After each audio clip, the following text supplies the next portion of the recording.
दिनांक 21 दिसंबर, भिलाई। भूपेश बघेल।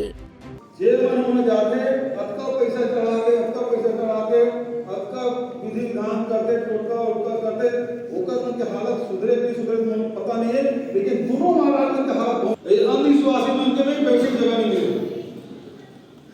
25-50 हजार से कम की नहीं रहा है, ट्रेन पर झगड़ा होगा पूरा पैसा कौन देगी। भगवा धर्म पताका फैलाने के लिए विश्व भर में विख्यात धीरेन्द्र शास्त्री का छत्तीसगढ़ में पूर्व मुख्यमंत्री भूपेश बघेल ने कुछ ऐसा स्वागत किया। एक ओर जहां जनता स्वागत कर रही थी, वहीं दूसरी ओर पूर्व मुख्यमंत्री भूपेश बघेल ने चुपते बयान के साथ बाबा बागेश्वर यानी धीरेन्द्र शास्त्री की अगुवाई की और यहीं से शुरू हुई वो जुबानी जंग जो कि थमने का नाम नहीं ले रही है। बघेल के बयान के बाद बाबा भी कहां चुप रहने वाले थे। अपनी वाकपटुता के लिए जाने वाले बाबा बागेश्वर ने इशारों में कह दिया, जो धर्म पर विश्वास नहीं रखता वह विदेश चले जाए। देखिए, नेताओं के बयानों पर हम जवाब नहीं देते क्योंकि हम नेता नहीं हैं, पर फिर भी हम एक बात जरूर कहना चाहेंगे कि हिंदू जोड़ना, हनुमान जी की भक्ति का प्रचार करना, राष्ट्रवाद के प्रति जगाना यदि अंधविश्वास है तो जिन्हें ये अंधविश्वास लगता है उन्हें देश छोड़ देना चाहिए। धीरेन्द्र शास्त्री की बिन मांगी सलाह भूपेश बघेल को रास नहीं आई और उसके बाद भूपेश बघेल का वही रुख सामने आया जो आमतौर पर विरोधी नेताओं के लिए होता है। बघेल बागेश्वर धाम के धीरेन्द्र शास्त्री पर बरस पड़े और उन्हें हद में रहने की सीख दे डाली।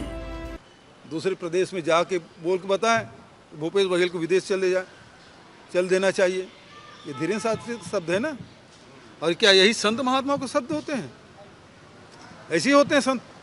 हनुमान जी, अरे उसका जन्म नहीं हुआ था तब से हम हनुमान चालीसा पढ़ रहे हैं।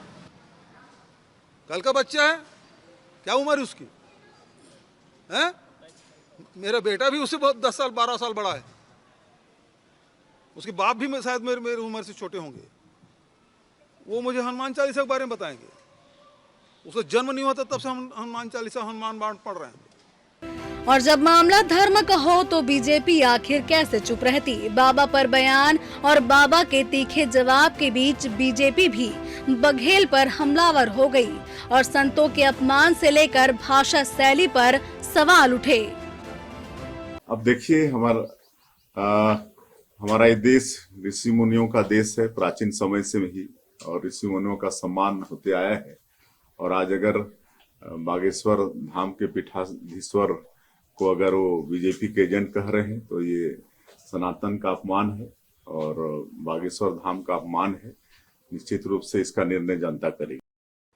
भूपेश बघेल जी हनुमान चालीसा पढ़ते होंगे, वो ठीक है, लेकिन खड़े तो वो किसके साथ है? कुंभकर्ण के साथ। खड़े तो वो रावण के साथ हैं, खड़े तो वो खरदूषण के साथ हैं, खड़े तो वो बालिक साथ हैं। तो हनुमान चालीसा का प्रभाव उसके साथ कहाँ है जीवन में? तो जीवन में किसी ग्रंथ का, किसी रचना का प्रभाव नहीं होना ये बताता है, उसकी वाणी बताती है वो किन संस्कारों से जुड़े हैं। और इस सब के बीच मामला धार्मिक के बजाय राजनीतिक रूप से चर्चा में है। बागेश्वर धाम के धीरेन्द्र कृष्ण शास्त्री अपने चमत्कार और पर्चियों के लिए जाने जाते हैं और इसी की चर्चा उनके आने पर होती है। लेकिन पिछले कुछ संत समागम में उनके बयानों ने उनको कांग्रेस का विरोधी बनाकर खड़ा कर दिया है। अब ऐसे में इस बार छत्तीसगढ़ में उनकी यात्रा उनके धार्मिक वजह से नहीं बल्कि राजनीतिक वजह से चर्चा में है और बाबा राजनीतिक और राजनीतिज्ञों के शिकार भी होते दिखाई दे रहे हैं। Bureau report, TV 24 news, Raipur.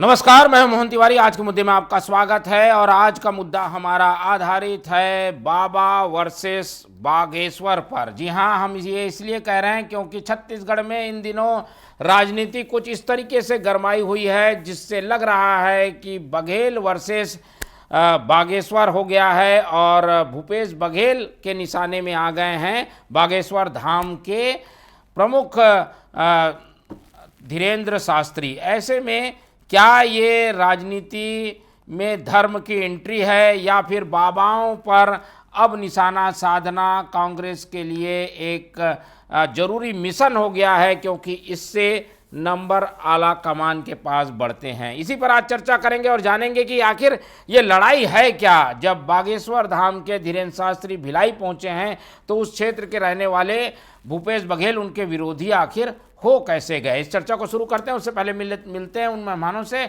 जो इस चर्चा में हमारे साथ हैं। हम बहुत स्वागत करेंगे। हमारे साथ मौजूद हैं इस पूरे मामले का राजनीतिक विश्लेषण शेयर करने के लिए अनिल द्विवेदी जी, बहुत स्वागत है आपका। हमारे साथ बीजेपी का पक्ष रखने के लिए मौजूद हैं राजीव चक्रवर्ती जी, बहुत स्वागत करेंगे आपका। और कांग्रेस का पक्ष रखेंगे हमारे साथ मौजूद हैं अभय नारायण जी, बहुत स्वागत है आपका। तो जैसे कि हमने बताया कि ये विवाद नया नहीं है, 21 तारीख से सिलसिलेवार एक दूसरे पर बयान दिए जाते रहे हैं और अब ये बयान आया है जिससे लगता है कि बाबा वर्सेस बघेल ये पूरी लड़ाई हो गई है। क्या वजह है, क्यों किसी संत पर कांग्रेस इतनी हमलावर है? पहले कांग्रेस से ही शुरुआत करते हैं, फिर आगे पैनलिस्टों की ओर बढ़ेंगे। तो अभय नारायण जी, संतों के सम्मान की बात तो कांग्रेस कहती है और ये पहली बार नहीं आ रहे हैं बागेश्वर धाम के धीरेंद्र शास्त्री। आप लोगों की सरकार में भी आ चुके हैं, आप लोगों के नेता मंच में उस समय बैठते थे, अब ये अचानक पराये हो गए हैं, अब बुरे लग रहे हैं, बीजेपी के एजेंट लग रहे हैं, इसकी क्या वजह है? मोहन तिवारी जी, छत्तीसगढ़ की धरती वैसे भी संतों की धरती रही है। घासीदास बाबा 300-400 साल पहले कह गए थे, मन के एक समान, और घासीदास जी को मानने वाले आज भी उस लाइन को चलाते हैं। घासीदास जी को लेकर तो कभी विवाद नहीं हुआ और बहुत से संत यहाँ पे हुए। विवेकानंद जी भी यहाँ आए, रविंद्र टैगोर जी भी यहाँ पे आए, तमाम संतों का यहाँ स्वागत हुआ और यहाँ के लोग उनको अपने रूप में समा लेते हैं, उनके रूप में समा जाते हैं। लेकिन भारतीय जनता पार्टी की 11 साल की सरकार केंद्र में और 2 साल से यहाँ 15 साल रमन सिंह की सरकार रही, तो कभी साधु बाबाओं का रमन सिंह जी को आवश्यकता नहीं पड़ा, ना उस समय भाजपा को आवश्यकता पड़ा। रमन सिंह जी 3 चुनाव जीता, जो भी वो अपने कार्य करते थे कांग्रेस के विरोध के बाद जनता उनके पक्ष में खड़ी रहती थी। लेकिन रमन सिंह के 15 साल के राज में ये देखने को नहीं मिला कि एक जाति दूसरे जाति के खिलाफ, एक धर्म दूसरे धर्म के खिलाफ खड़ा होता हो और सरकार खड़ा करती हो। लेकिन ये 2 साल की सुशासन की सरकार वो तमाम चीजें कर रही है जो नहीं करना चाहिए, चाहे धर्मांतरित गैर धर्मांतरित आदिवासियों की लड़ाई करवा रही हो, चाहे जातियों की बात करके, एक आपने देखा था बीच में रायपुर आए थे करनी सेना के राष्ट्रीय अध्यक्ष, उनकी भाषा क्या थी, वो अधिकारियों को किस भाषा में बात कर रहे थे, मैं उस पर नहीं जाता। लेकिन 2 साल की सरकार में कोई कंट्रोल नहीं है, कोई रोक नहीं।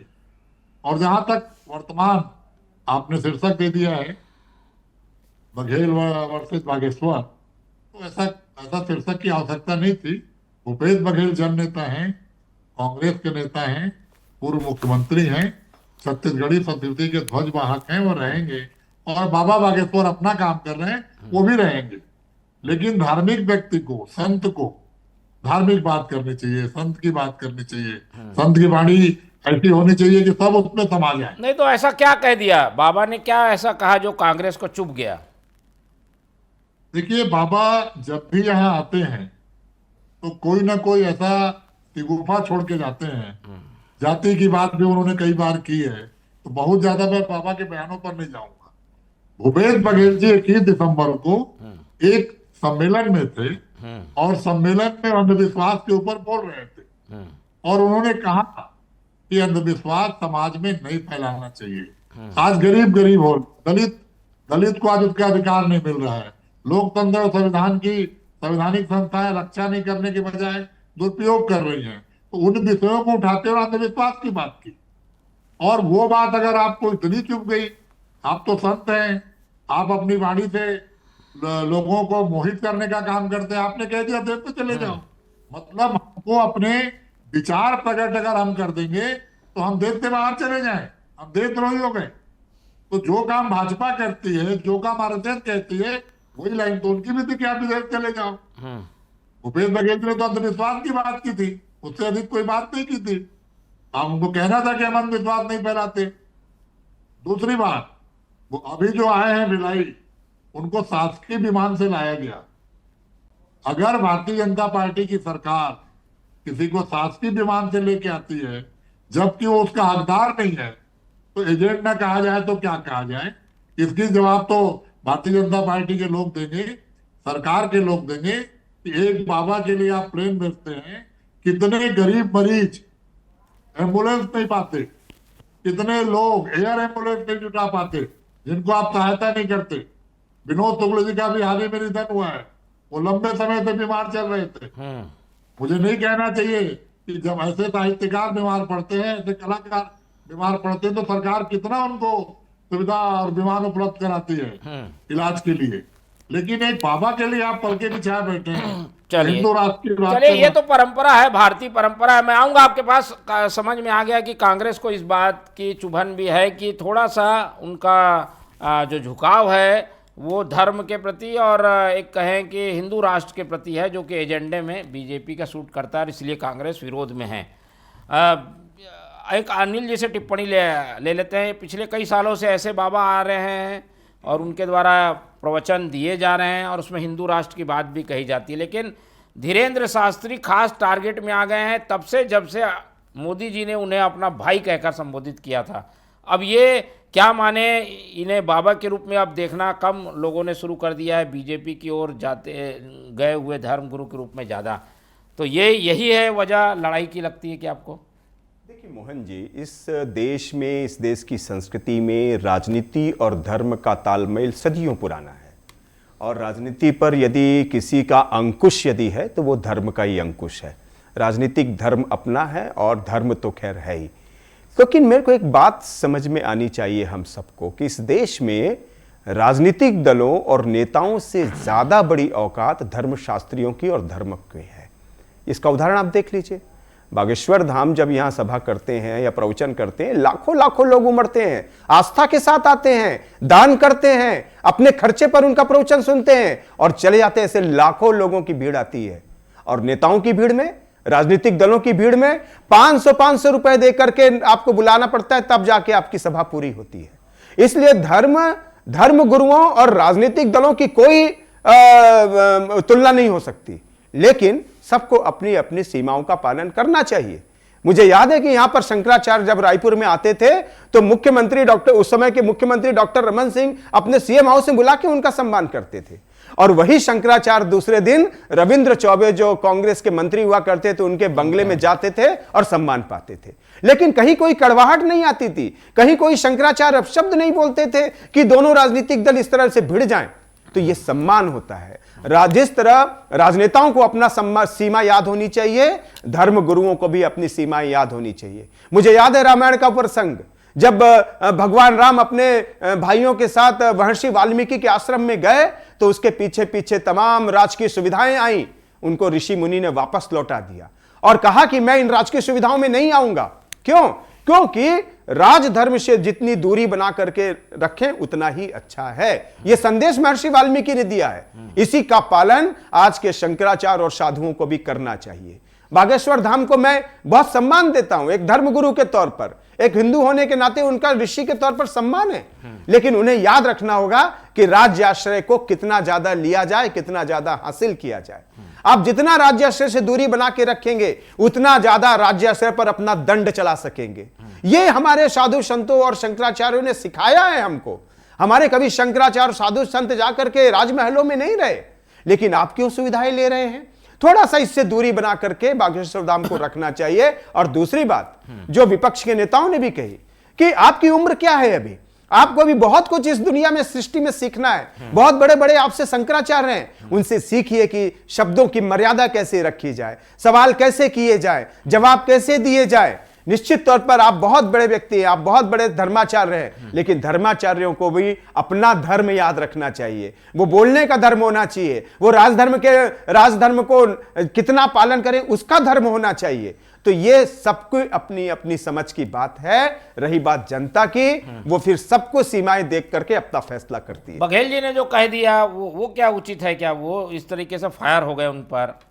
वो उसको कैसे देखते हैं? देखिए, अब सवाल आएंगे तो जवाब तो आपको देना ही पड़ेगा, लेकिन सबका अपना अपना इतिहास है। मुझे याद है कि जब आप कुछ कहते हैं ना तो उसके पीछे उसका हेतु निकाला जाता है, उसे देखा जाता है कि आप कितना ज्यादा समर्पित हैं अपने धर्म हिंदुत्व के लिए।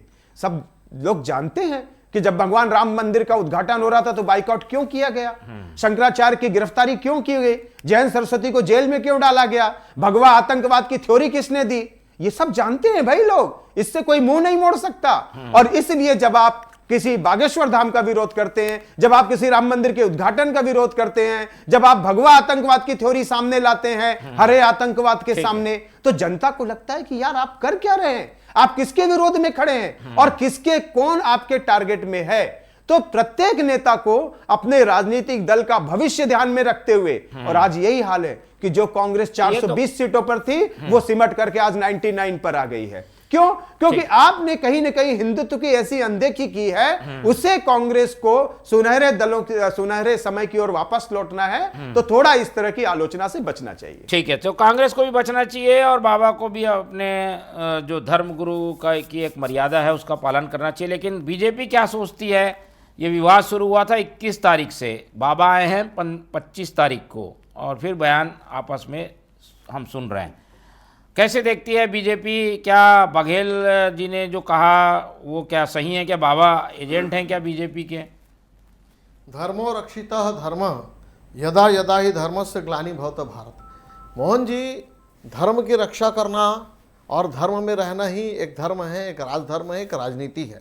दुर्भाग्य की बात है कि भारतवर्ष में धर्म को राजनीति से जोड़कर उसकी बहुत छिद्रान्वेष किया जाता है, उसकी कड़ी मुखालफत की जाती है, जबकि अच्छा आचरण ही धर्म है। मैं अपने धर्म का पालन कर रहा हूँ, आप अपने धर्म का पालन कर रहे हैं, और समाज में साधु संत भी यही उपदेश देते हैं।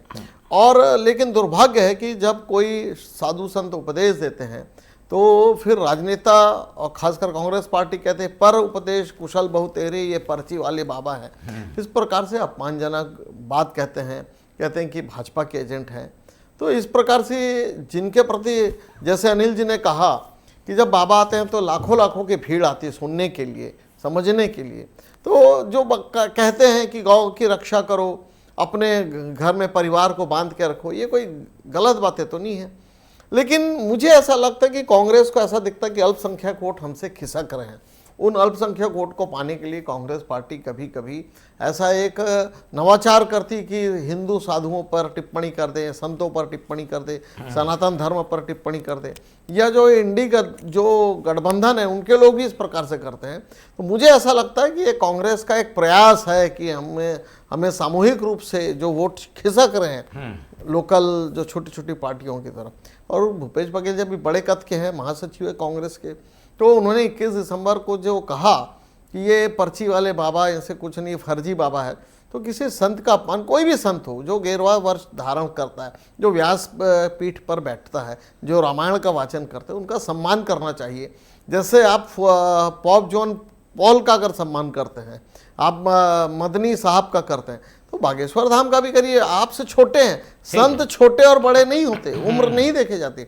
जब वो अपनी सांसारिक जीवन छोड़कर, जब वो संन्यास का धारण कर लिए हैं, जब वो गेरुआ वस्त्र धारण कर लिए हैं, भगवा वस्त्र धारण कर दिए, तब उनकी उम्र खत्म हो गई है। तो यही बात ध्यान में रखना चाहिए। निश्चित रूप से भूपेश बघेल जी के ससुराल के लोग, स्वामी आत्मानंद जी से लेकर तमाम लोग रामकृष्ण मिशन से जुड़े हुए हैं और अच्छा जीवन, एक त्यागपूर्ण जीवन बिल्कुल सही है। उन्होंने कहा कि मेरे को शिक्षा लेने की जरूरत नहीं, लेकिन 21 दिसंबर को जो उन्होंने कहा वो बहुत दुर्भाग्यपूर्ण था कि ये जितने संत है भाजपा के एजेंट है, ये बहुत निंदनीय है। और ठीक है, भूपेश बघेल जी भी हनुमान चालीस का पढ़ते हैं, सब कोई पढ़ते हैं, उसमें कोई विवाद नहीं है। लेकिन अगर ये छिद्रान्वेषण नहीं करते तो ये विवाद ही पैदा नहीं होता।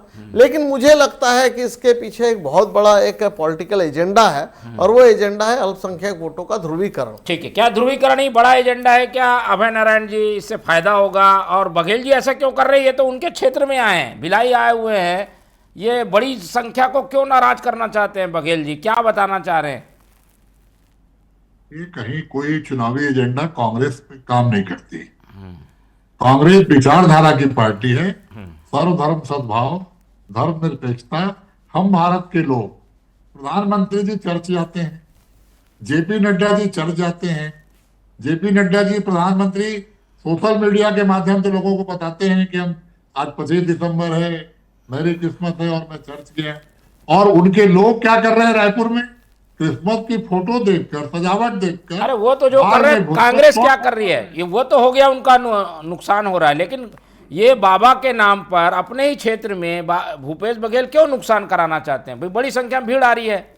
मैं वही आ रहा हूँ कि बागेश्वर बाबा पहले मुख्यमंत्री जी या प्रधानमंत्री जी को संदेश देते कि आप चर्च गए और आपके लोग यहाँ तोड़ रहे हैं, या तो वो चर्च न जाए या यहाँ तोड़ फोड़ ना हो। ज्ञान की आवश्यकता सबसे पहले, हिंदुत्व को समझने की आवश्यकता पहले उस पार्टी को है जो अपने को हिंदुत्व का ठेकेदार बता रही है। कांग्रेस और भूपेश बघेल कांग्रेस की विचारधारा पर चल रहे हैं, अपने विचार के लिए वो जाने जाते हैं। वो वोट के डर से छुपा सकते थे, अंदर विचार से बाहर नहीं लाते। अगर वोट का डर हो, अगर लोग क्या कहेंगे इसका डर हो, तो हम अपनी बात कब कहेंगे?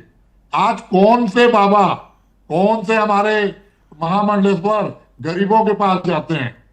कौन आयोजन कराता है? अभी अनिल भैया ने कहा कि इसका आयोजन कैसे होता है, कौन है उसके पीछे करता? भिलाई में आयोजन किसने किया? सब जगह ऐसे ही होता जब भी है। बाबा बागेश्वर आते हैं तो 1000 लोग, 1500 लोग, कौन लोग हैं? जो पूंजीपति हैं, जो सरकार की जमीनें लूट रहे हैं, जो मजदूरों का शोषण कर रहे हैं, जो समाज के खिलाफ लगातार आर्थिक अत्याचार कर रहे हैं, वो लोग बाबा के भक्त बन जाते हैं। तो जनता दोहरा चीज देखती है, दोहरा चरित्र दिखता है। भिलाई में भी आयोजक कौन है? सबको पता है कि वो राजनीतिक आयोजन है। राकेश पांडे जी, सरोज पांडे जी उस आयोजन के पीछे खड़े हैं। फिर भी मैं इस बात से पूरी तरह से सहमत हूं अनिल भैया के कि धर्माचार्य धर्म का काम करें। आप रोकिए उन हिंदू भाइयों को जो आज क्रिश्चियन बनने जा रहे हैं। धर्मांतरण की बात आप कर रहे हो, धर्मांतरण ना मुस्लिम कर रहा है ना क्रिश्चियन कर रहा है। ठीक है, आज हमारे सनातनी कर रहे हैं। तो बाबा तो पहले उसको रोके, उनको संदेश दे, उनके बीच काम करें, उनकी आर्थिक व्यवस्था कराएं, उनकी शिक्षा की व्यवस्था कराएं, उनके स्वास्थ्य की व्यवस्था कराएं। हम सब उनका साथ देने को तैयार हैं। चलिए चक्रवर्ती जी, ये तो दांव उल्टा ही दिख रहा है। वो बोल रहे हैं कि बीजेपी को सलाह देनी थी पहले, फिर कांग्रेस को सीख देते हैं। नहीं, दरअसल धीरेन्द्र शास्त्री जी इसीलिए टारगेट पे है कि अपने हर जो सभा होती है धर्म की सभा में, वो जो ये धर्मांतरण हो रहा है उसके खिलाफ, उस पर खिलाफ कहते हैं। और कांग्रेस को इस पे घोर आपत्ति है, क्योंकि जो धर्मांतरण हो रहा है वो डेमोग्राफिकल जो बदलाव हो रहा है, जैसे झारखंड में आप देखिएगा, पूरे जो मूल निवासी थे, पूरे जो आदिवासी थे, वो क्रिश्चियन धर्म में कन्वर्ट हो गए और वो कांग्रेस की लहलहाती फसल है। बस्तर में जो उरांव, जो गोंड, जो तमाम जो हमारे वन बंधु थे, वो धीरे धीरे ईसाई धर्म में जा रहे थे। अब जैसे ईसाई धर्म में जाते हैं वो कांग्रेस के वोट बैंक बन जाते हैं। तो कांग्रेस को ऐसा लगता है हम चुपचाप रहो, तेल देखो, तेल की धार देखो, बनने दो क्रिश्चियन, ये तो हमारे जो वोट हैं, क्योंकि अल्पसंख्यकों के ऊपर कांग्रेस पार्टी का विशेष मोह है। तो इसीलिए कांग्रेस पार्टी को लगता है कि अगर ये अगर कहते हैं कि धर्मांतरण रुकना चाहिए, तो कांग्रेस पार्टी उसे अपने ऊपर लेती है। जैसे कहते हैं ना कि चोर के दाढ़ी में तिनका, कोई भी धर्माचार्य आ जाए, अगर वो जिस दिन वो बयान देते कि धर्मांतरण रुकना चाहिए, राष्ट्रांतरण रुकना चाहिए, राष्ट्र से प्रेम करो, गौ माता से प्रेम करो, उसी समय कांग्रेस पार्टी तिलमिला उठती है। इससे सिद्ध होता है मोहन जी कि कांग्रेस पार्टी का जो एजेंडा है, ये धर्म परिवर्तन करते हैं, जो गौ भक्षण करते हैं, जो गौ तस्करी करते हैं, ये पूरा के पूरा मामला वो सिंडिकेट से जुड़ा हुआ, ये जो चादर गैंग, फादर गैंग है, इनका कहीं ना कहीं से कांग्रेस पार्टी के साथ एक जुड़ाव है, एक बहुत एक हृदय स्पर्शी बाबा को क्यों वो बीच में ले आएंगे? बाबा जी कहते हैं कि धर्मांतरण रोकिए, तो कांग्रेस पार्टी को दुख होता है, दर्द होता है, तो कांग्रेस पार्टी पलटवार करती है। कौन फायदे में रहा, कौन नुकसान में? द्विवेदी जी क्या लग रहा है इन दोनों बयानों के बाद, किसको कुछ थोड़ा सा इसका एडवांटेज मिल गया इस बयान का?